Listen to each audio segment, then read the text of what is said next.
عن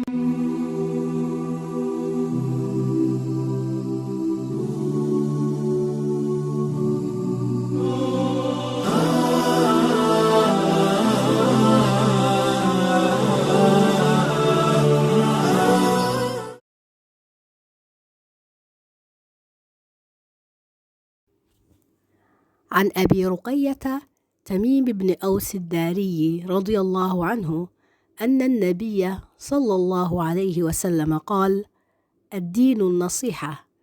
قلنا: لمن؟ قال: لله ولكتابه ولرسوله ولأئمة المسلمين وعامتهم. رواه مسلم.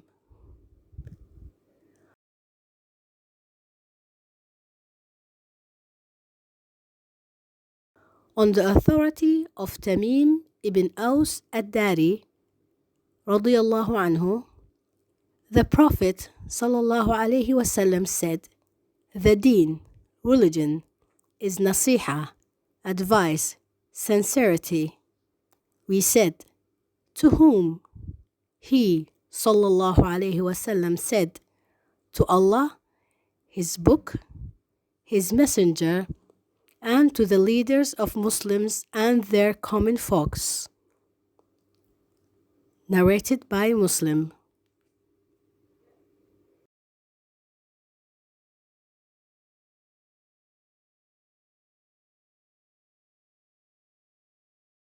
waxaa laga wariyey Abu Ruqayya Tamim bin Aws ad-Dari eebba ha ka raali noqdee in nebigu sallallahu alayhi wasallam yidhi, diintu waa talo. waxaan ku nidhi, yaa loogu talagalay? wuxuu yidhi sallallahu alayhi wasallam, eebbe ha u ahaatee kitaabkiisa, rasuulkiisa, iyo madaxda muslimiinta iyo dadkoodaba. Muslim baa wariyey.